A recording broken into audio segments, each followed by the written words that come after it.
San Diego State University psychology professor Jean Twenge discussed in her recently published book, Generations: The Real Differences Between Gen Z, Millennials, Gen X, Boomers, and Silence.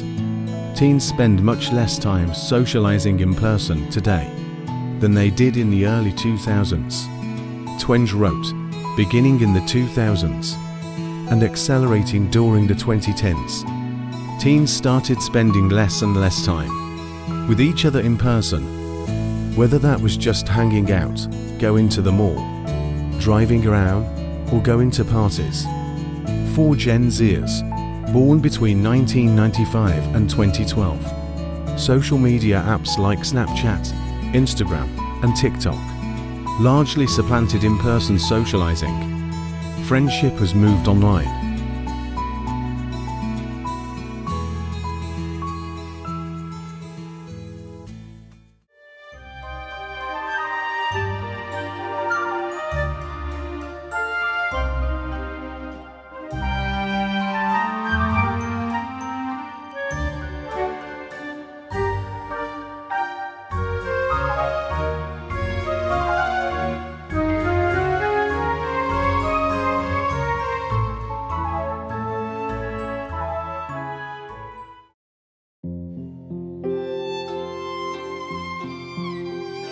According to the long-term project monitoring the future at the University of Michigan in 1996, 10th graders in the US go out with friends an average of 2.5 times per week.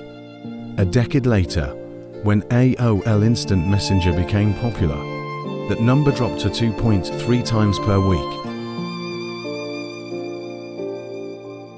By 2020, before the pandemic upended life in the US, the rate had dropped to 1.5 times per week. Twenge said, people who don't sleep enough and who spend less time with others face-to-face are more likely to be depressed. And that's what has happened en masse to teens and young adults. William Rollins, a professor of interpersonal communication at Ohio University, said, I heard a 14-year-old boy and a 100-year-old man talk about their best friends, and there were 3 expectations about a close friend that I see people describe and value throughout their lives. It's someone to talk to, someone to lean on, and someone to be fun to be around. These expectations are always the same, but the circumstances for achieving them change.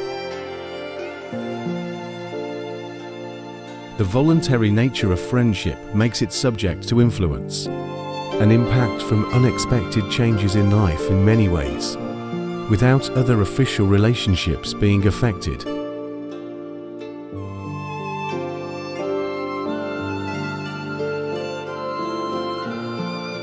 For example, in adulthood, when growing up and moving away, friendship is the most easily influenced relationship. You will be stuck with your family and have to prioritize your partner. If in the past, we wanted to invite friends to go out for coffee, we just had to go over to see if they were coming. But now we have to ask first if they are free.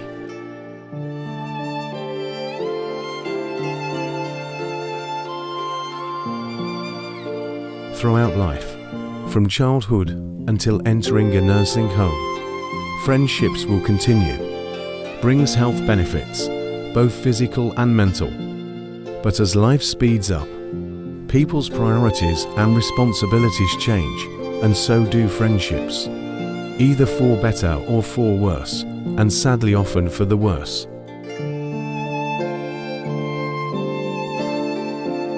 Friendship recession was included in the new words section on the blog of the Cambridge English Dictionary on May 8th. With the meaning a period of time when many people had few or no friends.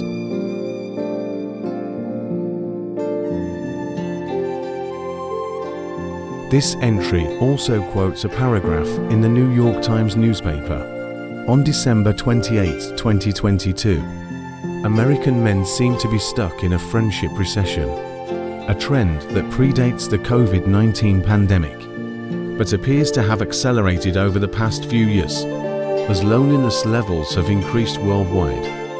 But the friendship recession affects everyone, not just any culture. Trey William believes that the development of the times, specifically social networks, has caused the nature of friendship to no longer be the same. While there's no denying that apps make people feel more connected, they also create barriers to connecting in real life.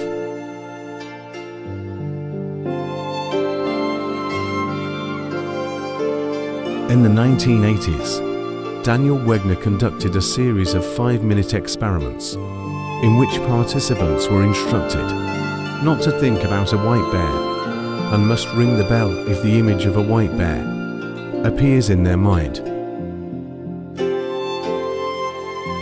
A paradox is that the more people try not to think about white bears, the more often they ring the bell, because the image of the polar bear is all they think about.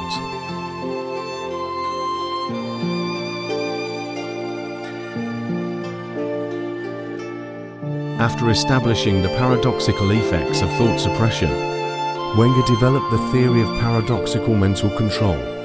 Processors 1994 describes the phenomenon in which unwanted thoughts are more likely to appear in a person's mind when he or she tries to suppress them. So, can we prevent an unwanted thought from appearing in our mind, similar to how we can prevent performing another unwanted action?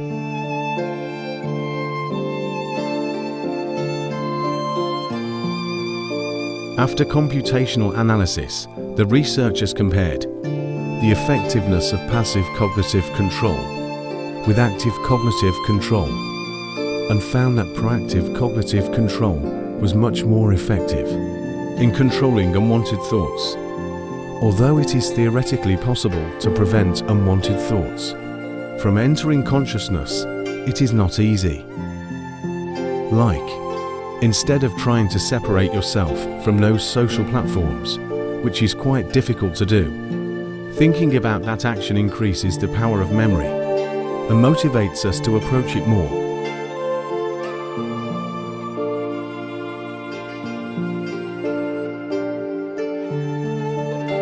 So, the key here is to approach it gently to fight or suppress those unwanted thoughts. Gradually, we can improve our spiritual life in many different forms. For example, allow yourself to return to nature. As Dr. Anita Pryor, a research expert with AABAT, points out, outdoor activities are good for mood, increase empathy, reduce stress, and improve concentration, etc. According to research over the past 80 years, music has been known to have a broad range of pain-numbing properties. In addition to meditation, music is also one of the sources that brings joy, nurtures positive emotions. These spiritual dishes are also the glue that creates community bonds. Researchers assert that there is no society without music. The musical language is the most wonderful language, because it is the most abstract language.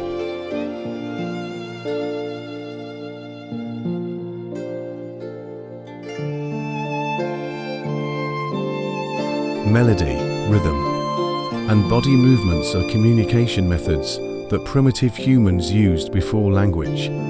Whether listening to music or playing music, melodies always have a positive impact on our mind, emotions, and health.